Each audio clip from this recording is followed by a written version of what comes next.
Toumba avait-il réellement avoué qu'il était au stade sur ordre de Dadis Camara? C'est de cela que nous allons examiner dans cette vidéo parce que ça fait partie des motifs qui incriminent Toumba dans la décision du tribunal. Suivons.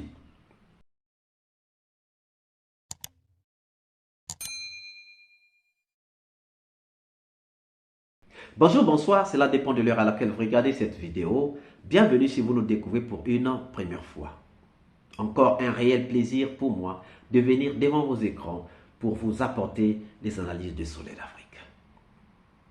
Chers amis, parmi les infractions trouvées sur Toumba, parmi les motifs de la décision contre Toumba, il y a eu des choses. Le tribunal soutient que Toumba aurait dit à Dakar qu'il avait été nommé aide de camp et commandant de la garde présidentielle. Supposons cela comme ça.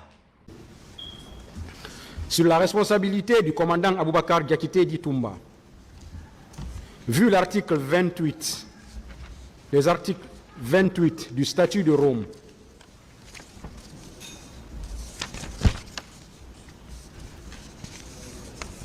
et 198 du Code pénal, le commandant Aboubakar Diakité dit Toumba assurait les fonctions d'aide de camp du capitaine Moussa Dadis Camara, concomitamment à celle de commandant de la garde présidentielle. Cette qualité ressort de son procès verbal d'interrogatoire devant les magistrats instructeurs en date du 23 mars 2017, où il déclare « J'ai été nommé aide de camp et commandant de la garde présidentielle ». À ce titre, il a confirmé à la barre qu'il commandait 32 hommes relevant de la garde rapprochée du capitaine Moussa Dadis Camara et 12 autres de sa propre garde.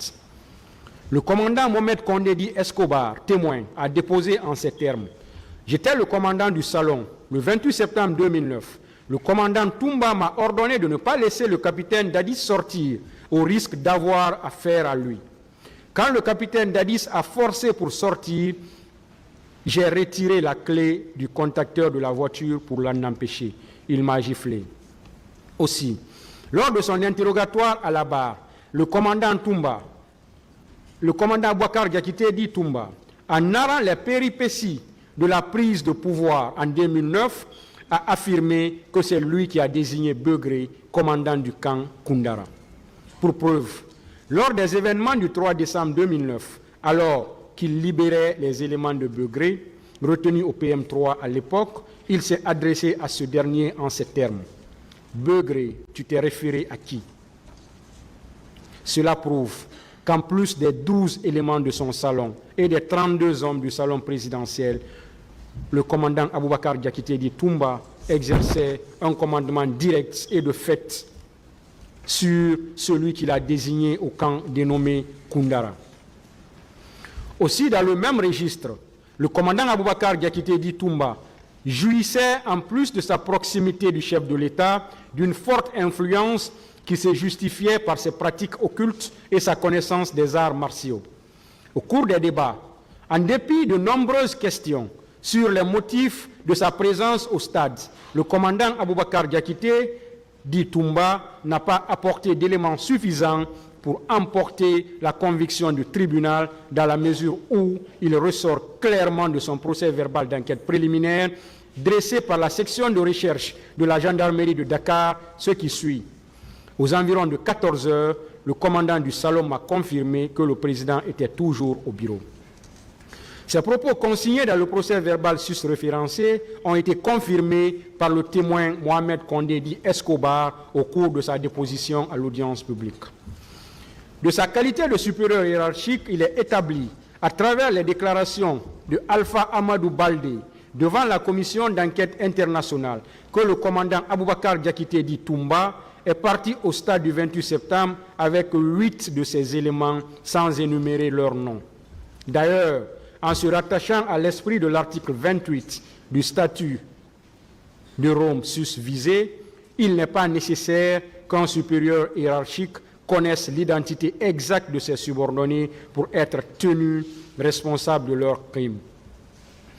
Cela permet de dire que Aboubakar Diakité Toumba était au stade avec des hommes dont il s'est abstenu de révéler les identités et n'a pu exercer aucun contrôle sur leurs agissements. Il faut préciser que les éléments du camp Koundara étant placés sous le contrôle du commandant de la garde présidentielle, donc Aboubakar Diakité Toumba, ont participé à la perpétration des crimes commis au stade. Il ressort d'ailleurs du procès verbal de déposition de témoins du capitaine Sori Kondé en date du 17 septembre 2014 que le surnommé Begré, leur commandant, était bien présent au stade.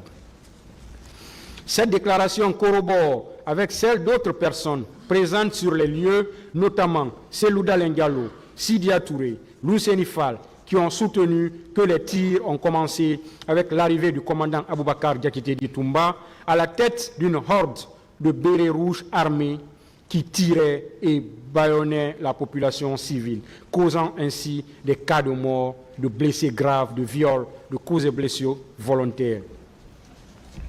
Au débat, il a été produit une interview sur les ondes de la RFI dans laquelle le commandant Aboubakar Diakité Toumba a déclaré clairement ce qui suit.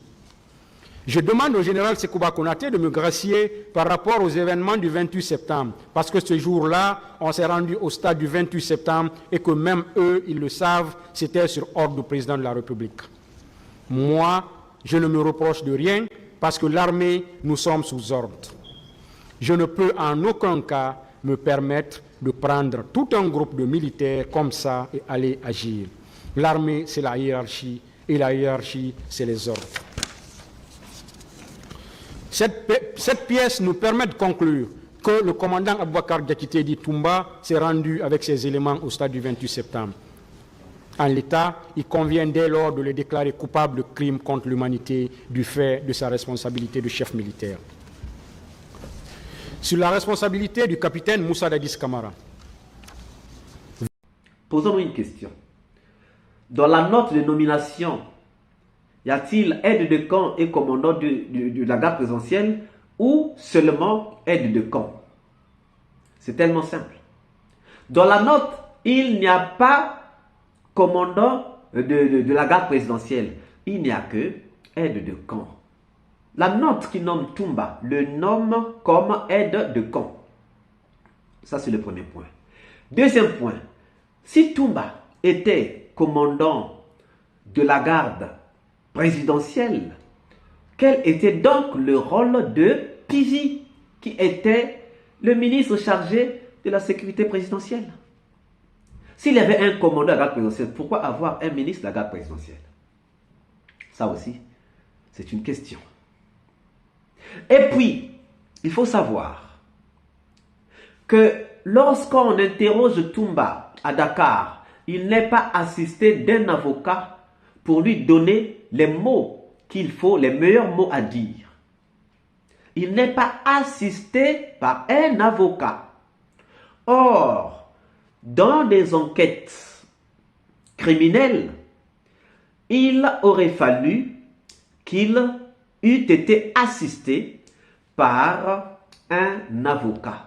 Mais Toumba n'a pas été assisté par un avocat lorsqu'il a comparu ou lorsqu'il a été entendu, auditionné par la brigade criminelle de la gendarmerie de Dakar. Ça, c'est un problème. Déjà, vice de procédure. Vice de procédure. Les enquêtes criminelles donnent toujours l'obligation à l'inculpé, à l'accusé ou au prévenu d'être assisté par un avocat. Ça n'a pas été fait. Mais on prend quand même en compte ce compte rendu. On prend quand même en compte ce procès verbal. Parlons aussi de l'interview de Toumba sur RFI, qui est aussi prise comme étant un élément d'incrimination de Toumba. Mais le tribunal ne peut pas prendre en compte dans un procès criminel, ce qu'un prévenu a dit ou aurait dit sans l'assistance d'un avocat.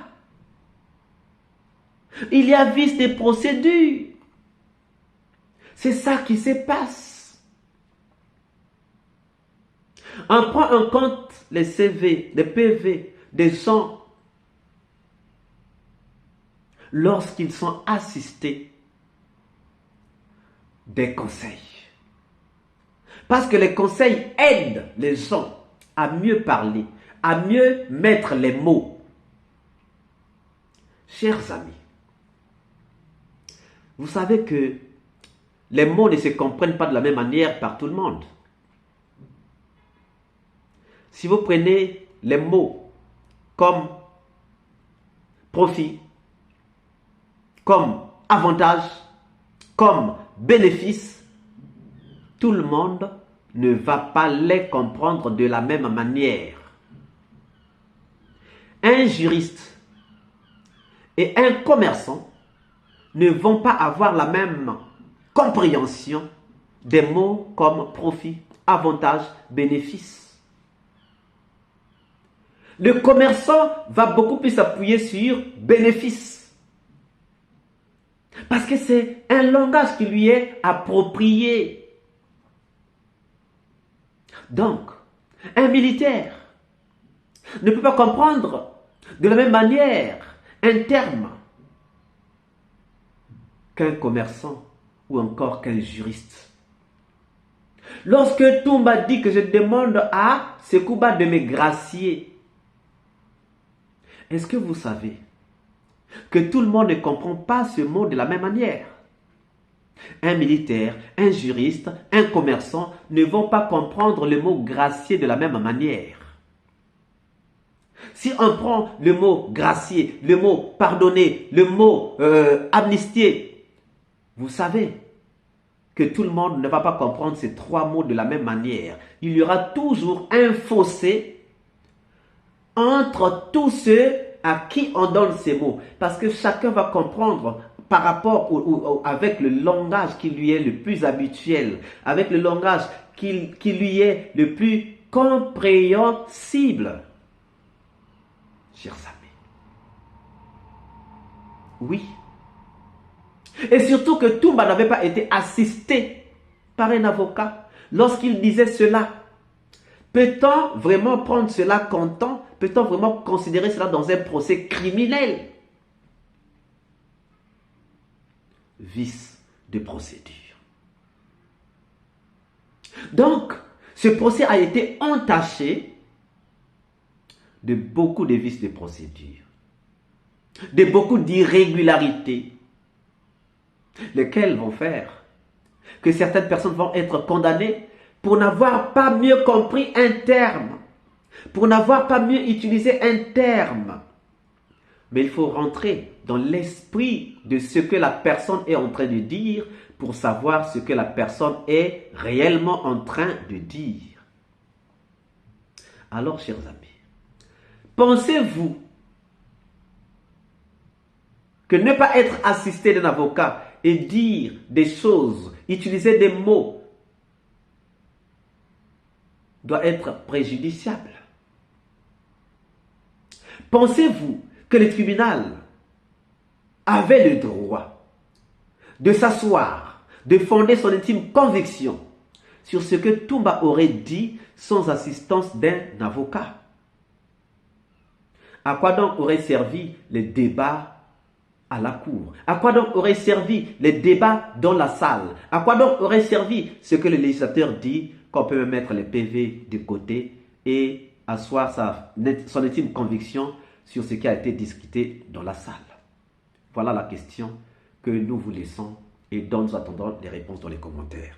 Si cette vidéo vous a plu, ne manquez pas de laisser le pouce bleu, de commenter, de partager. Si vous n'êtes pas encore abonné, c'est le moment de vous abonner et surtout de ne pas manquer d'activer la cloche de notification afin d'être averti à temps réel de toutes nos prochaines publications. Quant à moi, je vous dis à très bientôt pour une nouvelle capsule. Ciao!